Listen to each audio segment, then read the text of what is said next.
Report করলাম, ঠিক আছে দেখতেছি রিপোর্ট করলে আমার ওখানে বেশ ইম্পর্টেন্ট কোনো ডকুমেন্ট ছিল, তারপর আমার বিভিন্ন বিজনেস কার্ড ছিল, লাকিলি আমার ক্রেডিট কার্ডটা ছিল না।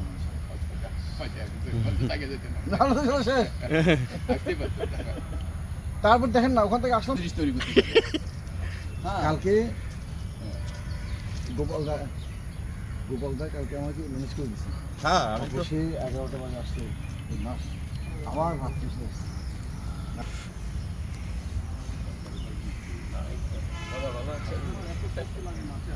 ভাই ভালো আছেন? আলহামদুলিল্লাহ।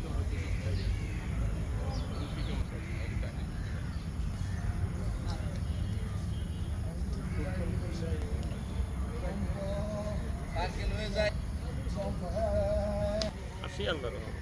যাক, নিয়মিত আসা উচিত সুস্থ থাকার জন্য। আমি বিভিন্ন ব্যস্ততায় হয়তো সবসময় আসতে পারি না। ঠিক আছে।